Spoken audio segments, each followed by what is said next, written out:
51 देख लेते हैं हम। Which of the following statement is true regarding to the muscle strengthening. Option number 1, increase and decrease in speed of movement is a progression of concentric work. B है increase in speed of the movement is a progression of eccentric work. Next है decrease in speed of movement is a progression of static work.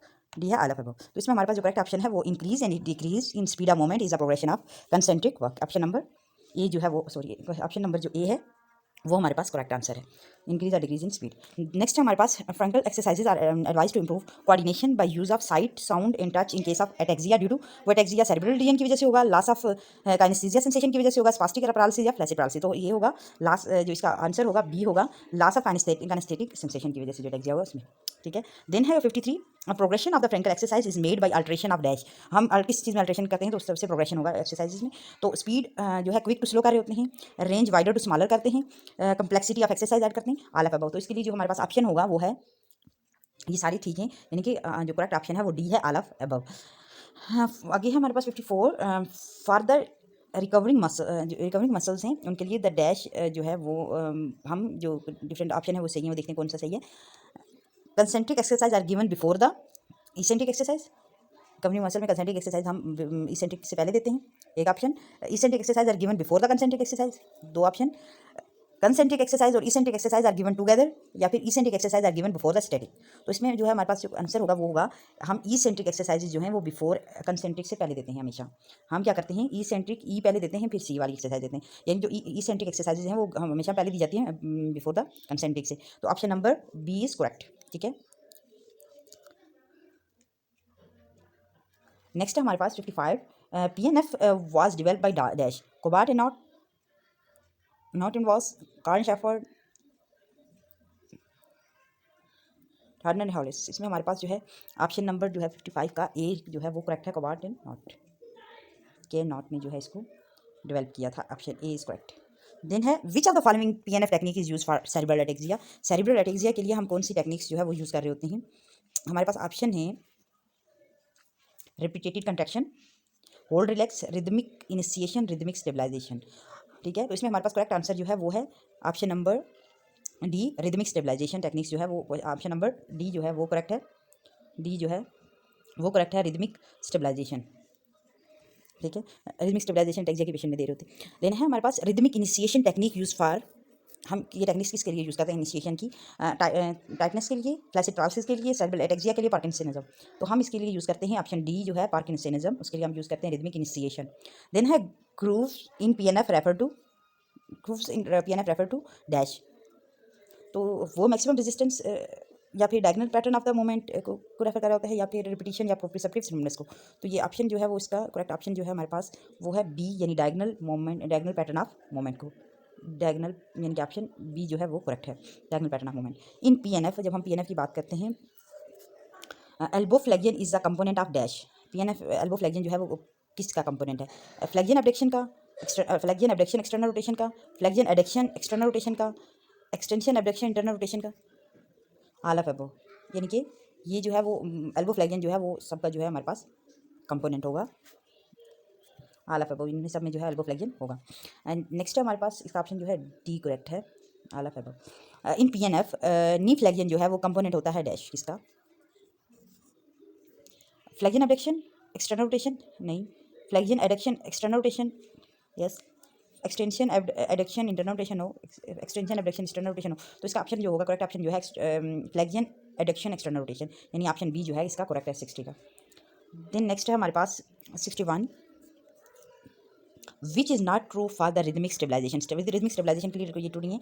It develop co contraction, manual resistance applied alternatively to opposite side only in a close kinematic chain position में use कर रहे होते हैं। It develop stability, it should not be any relaxation phase between the contraction. तो इसमें जो हमारे पास जो सही नहीं है, मेनवर रेजिस्टेंस जो है वो हम अप्लाई कर रहे होते हैं अल्टरनेटिव टू अपोजिट साइड में only in a close kinematic chain position में नहीं दे रहे होते, बल्कि दोनों में हम दे रहे अप्लाई कर रहे होते हैं। ठीक है। तो ऑप्शन नंबर जो है बी इज़ जो है यहाँ पे जो ये वाला ऑप्शन जो है ये यहाँ पे नॉट करेक्ट है रिदमिक स्टेबलाइजेशन के लिए, और सारे ऑप्शन ठीक है। अच्छा आगे क्या है हमारे पास, choose the correct progression of ambulation by pair of axillary crutches. जब एक्सिलरी क्रचेज पे आप प्रोग्रेशन करवाते हो, पेशेंट की एम्बुलेशन करवाते हो, तो उसके लिए जो एग्जैक्ट पैटर्न जो होगा वो हमारे पास क्या होगा, तो उस एमुलेशन में हमारे पास 2 पॉइंट 3 पॉइंट 4 पॉइंट 9 ये नहीं होगा, 4 पॉइंट हो गए, 3 पॉइंट फिर 2.9 फिर ये हमारे पास जो होता है वो 3 पॉइंट 4 पॉइंट 2 पॉइंट। तो हमारा करेक्ट आंसर जो है वो होता है हमेशा, वो है हमारे पास सी 3.4 2 पॉइंट। तो सी ऑप्शन जो है वो हमारे पास करेक्ट ऑप्शन है। देन हमारे पास नेक्स्ट है 63, the correct sequence of the stair climbing with pair of axillary crutches is. तो एक्सिलरी क्रचेस से स्टेयर क्लाइंबिंग का पैटर्न क्या होगा 63 का, इन्होंने दिया हुआ है फर्स्ट वाला, क्रचेस पहले रखोगे फिर अफेक्टेड लेग फिर साउंड लेग, ठीक है। फिर उन्होंने कहा हुआ है अफेक्टेड लेग जो है पहले रखोगे, साउंड लेग फिर रखोगे फिर क्रचेस रखोगे। नेक्स्ट उन्हें सी दिया हुआ है साउंड लेग पहले रखोगे फिर अफेक्टेड लेग फिर क्रचेस। फिर इन्हें डी में दिया हुआ है क्रचेस रखोगे साउंड लेग रखा फिर अफेक्टेड लेग। तो सबसे पहले जो हमारे पास जो क्रचेस का हम सीक्वेंस की बात करते हैं तो गुड गो अप ना, तो इसका मतलब है साउंड लेग जो है गुड अप आ जाएगी पहले, और फिर उसके बाद जो है अफेक्टेड लेग आएगी फिर क्रचेस आएगी। तो हमारे पास ऑप्शन जो होता है वो हम मॉर्निंग से याद करते हैं गुड लेग गो अप। तो सबसे पहले हमारे पास गुड लेग जो आ जाती है वो, इसका मतलब ऑप्शन सी जो है वो करेक्ट है। नेक्स्ट है हमारे पास elbow crutches are indicated for the person with dash. Elbow crutches हम किन पर्सन में देते हैं, इंडिकेट करते हैं कि इनको चाहिए होती है, जिनकी strong upper extremity and strong trunks yes, strong upper extremity and weak trunks no, weak upper extremity and strong trunks no, weak upper extremity and weak trunk no. तो इसमें जो ऑप्शन ए है वो करेक्ट है, strong upper extremity and strong trunks, ठीक है। Strong trunk होगी और अपर एक्सट्रीमिटी स्ट्रॉन्ग होगी, उसको देंगे। Then gutter crutches are the indicated for the person with, जो गटर क्रचेस हैं वो हम किसके को दे रहे होते हैं, वो किनको इंडिकेट करते हैं 65 का। हाँ, इनको हम जिनके उनको देते हैं, इनमें ऑप्शन दिए हुए ई 5 ऑप्शन है, strong upper extremity and strong trunks, ठीक है, strong upper extremity and weak trunks, strong upper extremity but problem with forearm wrist hand and strong trunk, और strong upper extremity but problem in forearm wrist and hand and weak trunk.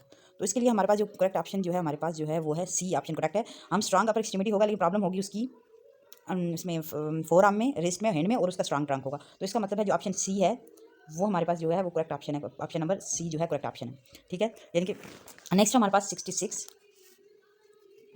Person with unilateral hip problem अगर किसी में है, unilateral hip problem है, lean to the affected side, वो affected side पे lean कर रहा है, and advise to use a walking stick उसको यूज़ किया हुआ है, on which side should use the stick, वो किस साइड पे स्टिक यूज़ करेगा। तो इसमें हमारे पास जो है वो ऑप्शन दिए हुए यहाँ पे इनने, affected side, sound side, either side single stick is not useful. तो हम उसको करवाएंगे, ऑप्शन जो इसका है ऑप्शन बी है, साउंड साइड पे हम इसको जो है वो यूज़ करवाएंगे, ठीक है। नेक्स्ट है 67, the measure of the axillary crutch is taken from dash. Axillary crutch का हम मेजर कहाँ से ले रहे होते हैं, axillary interior 4 to 20 centimetre forward and lateral to the little toe, ठीक है। Tip of the axillar to 20 centimetre forward and lateral to the little toe, anterior axillary 4 to the tip of medial malleolus all of above no. इसमें हमारे पास जो question जो बहुत ज़्यादा close है वो है anterior axillary 4 to the 20 centimetre forward and lateral to the little toe. ये जो है हमारे पास जो ऑप्शन नंबर ए है, सॉरी ऑप्शन नंबर ए जो है वो करेक्ट है, एंटी एक्सिलरी का axillary 4 to the 20 centimetre forward to the forward and lateral to the little toe, ठीक है। नेक्स्ट है 68 वाला ऑप्शन जो है हमारे पास, while descending the stair the therapist must stand dash. Therapist जो है वो कहाँ पे खड़ा होगा, बिहाइंड द पेशेंट खड़ा होगा, behind the patient toward the weaker side, in front of the patient, in front of the patient toward the weaker side. तो पेशेंट जो होगा वो फ्रंट पे खड़ा होगा, पेशेंट की जो है फिजियोथेरेपिस्ट फ्रंट पे खड़ा होगा लेकिन वो खड़ा होगा वीकर साइड की तरफ। तो ऑप्शन जो है हमारे पास डी इज करेक्ट आंसर, ठीक है। टेंडरबर्ग साइन जो है is said to be positive in, जब साउंड ये हमारा ऑप्शन है, sound side pelvic drop down होगा, and while standing on affected side, affected side पे जब आप खड़े होगे तो साउंड साइड नीचे होगा, यस ये हो सकता है। Affected side of pelvic drop down होगा while standing on a normal sound side, no. Sound side pelvic elevated होगा while standing on affected side, no, none of above. क्योंकि हमारे पास जो करेक्ट आंसर है वो है ए, साउंड साइड जो है पेल्विक ड्रॉप हो जाएगा जब आप अफेक्टेड साइड पे खड़े होगे।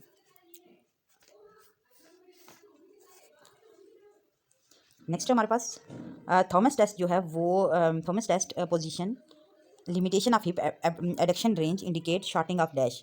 थॉमस टेस्ट पोजीशन में limitation of the hip adduction जो रेंज जो है वो इंडिकेट कर रही होती है शॉर्टिंग ऑफ डैश। तो उसमें स्टार्टिंग किसकी हो रही होती है हमारे पास, TFL की, टिबियो फेमोरल लिगामेंट की, इलियोटिबियल ट्रैक की, इलियोटिबियल बैंड की या इलियोटिबियल ट्रैक की, इलियोसॉस की या फिर रेक्टस फेमरस। तो इसका करेक्ट आंसर है बी, इलियोटिबियल बैंड या इलियोटिबियल ट्रैक, ITB, यानी करेक्ट आंसर इज बी, ठीक है। नेक्स्ट है हमारे पास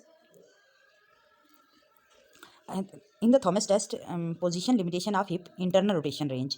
अगर इंटरनल रोटेशन रेंज में लिमिटेड है उसका मतलब है कि शॉर्टनिंग होगी किसकी, टिबियो फेमोरल लिगामेंट की, इलियोटिबियल बैंड की, इलियोसॉस की, रेक्टस फेमरस की। तो हमारे पास इलियोस जो सांस हैं उनकी जो है वो शॉर्टनिंग होगी, तो C option is correct option.